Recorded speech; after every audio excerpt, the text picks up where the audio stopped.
अध्यक्ष महाराज, या प्रकरणात दुर्दैवानं सांगावं असं वाटतं की आणखीन एकही आरोपी पकडला गेलेला नाही. अध्यक्ष महाराज, त्यानंतर पुन्हा ऍडव्होकेट मंगेशांवरती हा हल्ला, त्याच्यानंतर लक्ष्मण हाके यांच्यावरती 2-3दा हल्ले, या पुढे जाऊन वाघमारे यांच्यावरती हल्ला. म्हणजे कुणीही एखादं सामाजिक आंदोलन करणारा नेता किंवा कार्यकर्ता या महाराष्ट्रामध्ये सामान्यरित्या फिरू शकतो का? एवढी वाईट अवस्था झाली.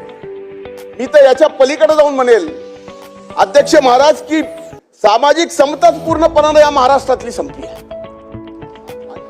अध्यक्ष महाराज, आपल्या संमतीने एक पॉइंट ऑफ इन्फॉर्मेशन या ठिकाणी उपस्थित करतोय. काल रात्री आमच्या बीड जिल्ह्यामध्ये धारूर तालुक्यात माजलगाव ते धारूर या प्रवासाच्या दरम्यान प्रसिद्ध वकील आणि ओबीसी समाजाचे नेते व आरक्षणाचे अभ्यासक ऍडव्होकेट मंगेश ससाने यांच्या वाहनावर मध्यरात्री हल्ला घडून आणला.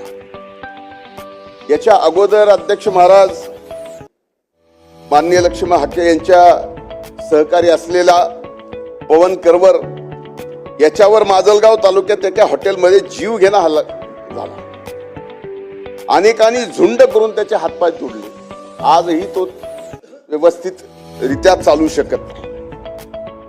अध्यक्ष महाराज, या प्रकरणात दुर्दैवानं सांगावं असं वाटतं की आणखीन एकही आरोपी पकडला गेलेला नाही. अध्यक्ष महाराज, त्यानंतर पुन्हा ऍडव्होकेट